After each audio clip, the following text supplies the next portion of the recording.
I'd like to invite our guest Behnam Ben Taleblu to join us now. He's a senior fellow for the Foundation for Defense of Democracies. Behnam, explain to our viewers why Iran is so deeply invested in solving this conflict in Syria.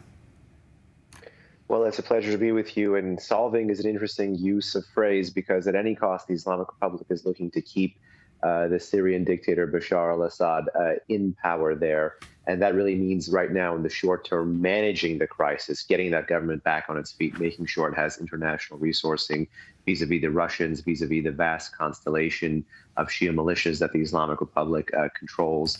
There's already things on Telegram right now talking about calls for reserve duty of the all Afghan brigade, the Fatimiyun. There's lots of reports right now about the Iran-backed Shia militias in Iraq crossing over the border into Syria. So the regime is trying to find ways, military, political, diplomatic, to bail out its sole state partner in the region, which, as you know, occupies a critical constellation in the land bridge that connects Iran to Iraq, to Syria, to Lebanon, that allows the Islamic Republic to be an Eastern Mediterranean power without really owning that geography.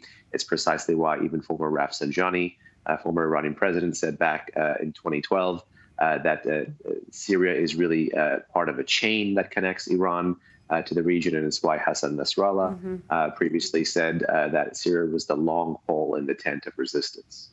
If Iran provides military support to the al-Assad government, how will Turkey view that, given the fact that many of the rebels in the conflict are also Turkish-backed?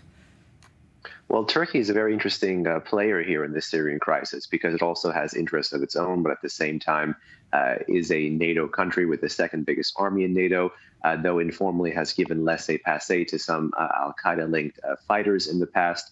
We know that one of Turkey's major goals in Syria has been to prevent many of these Kurdish cantons in the north and in the east from being extended all the way into the west. So there's an anti-Kurdish element of Turkey's involvement in the past with the Afrin operation, the Euphrates Shield operation. But much more presently, I think the Turks have grown tired with Assad. They were the ones who helped broker this stalemate in the northwest back in 2020, if memory serves me well. And they're reminding everyone that they're just as much a Middle Eastern power with their own proxies as they may be a Central Asian or Eastern European one as well. How can we expect the West to get involved in this conflict, if at all, at this point?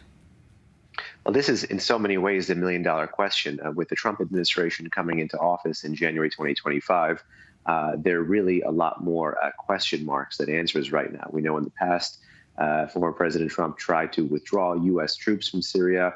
One wonders if that more populist element of his foreign policy will manifest itself here.